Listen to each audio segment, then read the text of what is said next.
আসসালামু আলাইকুম ওয়া রাহমাতুল্লাহি ওয়া বারাকাতুহু। প্রিয় দর্শক, আমার উস্তাদ doctor Pinaki Bhattacharya series video করে যাচ্ছে বিএনপির সমালোচনা করে। আমার উস্তাদ কেন বিএনপির উপরে খেপলেন, এই খেপাটা আজকের ভিডিওতে উনি বেশ কিছু পরিষ্কার করলেন।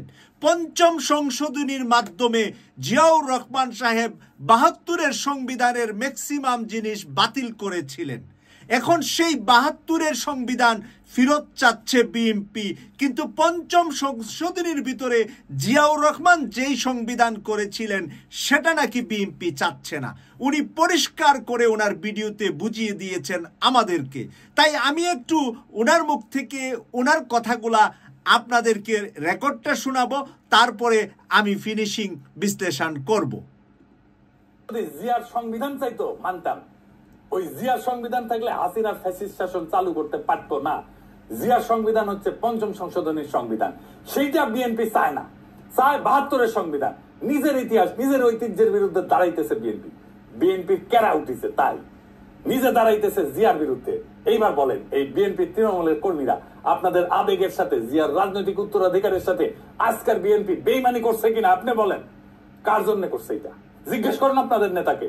কার সাথে জিয়ার রাজনৈতিক ঐতিহ্যের বিরুদ্ধে দাঁড়ায় মুজিববাদী সংবিধান ৭২-এর সংবিধান রক্ষার জন্য উইটা পড়া লাগছে। আমারে বলে আমি বিএনপি বিরোধী, হইতেই পারি বিএনপি বিরোধী, কিন্তু বিএনপি তো জিয়া বিরোধী হয়েছে, আমি তো জিয়া বিরোধী না। আসুক বিএনপির নেতারা আমার সাথে বাহাস করতে, এই ইস্যুতে তাদের জবাব দিতে হবে কেন তারা জিয়ার সংবিধানকে ত্যাগ কইরা মুজিববাদী সংবিধান রক্ষায় নামিছে। বিএনপির সাথে আমার শুধু না, আপামর বাংলাদেশের জনগণের বিরোধের জায়গাগুলো শুনে রাখেন, বিএনপি নেতারা শুনে রাখেন, বিএনপি কর্মীরাও শুনে রাখেন। ১ নাম্বার, বিএনপি আওয়ামী লীগকে ভোটে আনতে চায়, আমরা এটা চাই না। ২ নাম্বার, বিএনপি মুজিববাদী সংবিধানকে রক্ষা করতে চায়, আমরা এটা ছুঁড়ে ফেলতে চাই। আমরা জিয়ার সংবিধান মাইনা নিতে রাজি আছি, কিন্তু কোনোভাবেই ৭২-এর মুজিববাদী সংবিধান মানব না। ৩ নাম্বার, প্রথম আলো ডেইলি স্টারের পিঠ বাঁচাইতে আগায় আসা যাবে না, বিএনপি আগায় আসছে।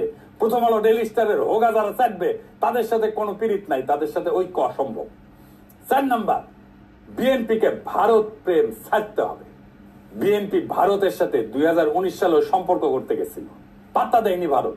১৫ অক্টোবর ২০১৯-এ বিবিসিতে প্রকাশিত এক রিপোর্টে এভাবেই লেখা হয়েছিল কথাটা, দলটির পক্ষ থেকে গত কয়েক বছর ভারতের সাথে একটা ভালো সম্পর্ক তৈরির চেষ্টা অনেক সময় দৃশ্যমান হয়েছে। বিএনপির সিনিয়র কয়েকজন নেতা গত বছর মানে ২০১৮ সালে ভারত সফরেও গিয়েছিলেন, তাদের সম্পর্ক তৈরির চেষ্টায় ভারত সেভাবে সাড়া দেয়নি। এমনকি বিএনপির একজন অতি গুরুত্বপূর্ণ নেতা প্রকাশ্যেই বলছেন বিএনপির রাজনীতিতে ভুল ছিল, মানে ভারত প্রশ্নের রাজনীতিতে ভুল ছিল। বিএনপির রাজনীতি ভুল ছিল, খালেদা জিয়ার রাজনীতি ভুল ছিল, জিয়ার রাজনীতি ভুল ছিল, এই আস্পর্ধা কোথায় পাইছিল সেই নেতা? আমরা তখনই বিএনপিকে এলাই ভাববো, সহযোদ্ধা ভাববো, যখন এই 4টা প্রশ্নে বিএনপি স্পষ্ট স্ট্যান্ড নেবে। এখানে পলিটিক্যাল স্ট্যান্ড নয়, রাজনীতি, টেম্পু স্ট্যান্ড দখল করা রাজনীতি না। মৌলানা ভাসানী আওয়ামী লীগেরই নেতা ছিল, আওয়ামী লীগ তারে ওন করতে পারে নাই, তাই মৌলানা ভাসানী আওয়ামী বিরোধীদের আদর্শিক নেতা হয়েছে। আপনাদের ভাগ্যেও সেই ঘটনা ঘটতেছে, আপনারাও জিয়ার রাজনীতি ওন করতে পারতেছেন না। আগামীর বাংলাদেশ জিয়ার দেখানো পথে হাঁটবে।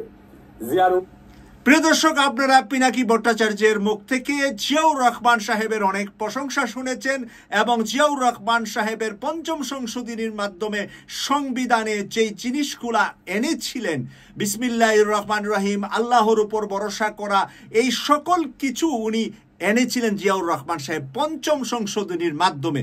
আর সেই পঞ্চম সংশোধনীর সংবিধান চাচ্ছে না এখন বিএনপি। বিএনপি চাচ্ছে ৭২-এর শেখ মুজিবের সংবিধান, ওই সমাজতান্ত্রিক সংবিধান।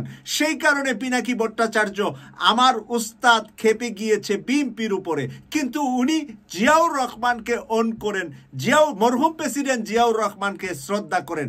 এবং পিনাকি ভট্টাচার্য বলছেন যদি ৭২-এর সংবিধানে বিএনপি যা, তাহলে বিএনপির বিরুদ্ধে আমি যাব, কিন্তু পঞ্চম সংশোধনীর মাধ্যমে জিয়াউর রহমান যে সংবিধানে ইসলামের পক্ষে, মানুষের কল্যাণের পক্ষে অনেক কিছু নিয়ে আসছিলেন, সেটার পক্ষে আমি থাকব। এবার আমাদেরকে কিন্তু একেবারে ফাটা বাসে আটকিয়ে দিয়েছে পিনাকি ভট্টাচার্য। কোন দিকে যাব এবার বলেন? এইবারের এত বড় আন্দোলন সংগ্রামে আমরা বিএনপি নেতাদেরকে নিয়ে করলাম, বিএনপি নেতাদেরকে নিয়ে টকশো করলাম, বিএনপি নেতারা ধান খেতে ঘুমিয়েছে, কষ্ট করেছে, সব করেছে।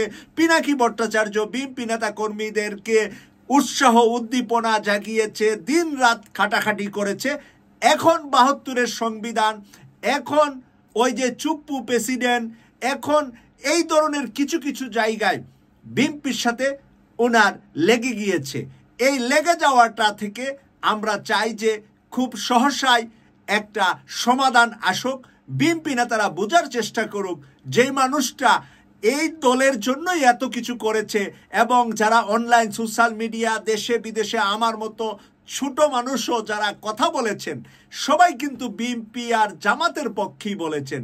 কেউ আওয়ামী লীগের পক্ষে বলেন নাই, কেউ জাতীয় পার্টির পক্ষে বলেন নাই, সবাই ছিলেন বিএনপি এবং জামাতের পক্ষে। তো এখন যদি অ্যাক্টিভিস্টরা খেপে যায় বিএনপির উপরে, তাহলে কিন্তু এটা বিএনপির জন্য বড় মাপের লুস্কান হয়ে যাবে। কারণ এই মানুষগুলা বিএনপির জন্য খুবই প্রয়োজন বলে আমি মনে করছি। কেটিভি 24 যারা দেখেন তাদের কাছে আমার প্রশ্ন, পিনাকি ভট্টাচার্যের বক্তব্যটা এখানে আমি ওনার বক্তব্যটা শুনিয়েছি, এই জন্য আপনারা এবার বিবেচনা করুন, বিচার করে বিশ্লেষণ করে কমেন্টস করে আপনাদের মতামত লিখবেন। এই প্রত্যাশা রেখে বিদায় নিলাম।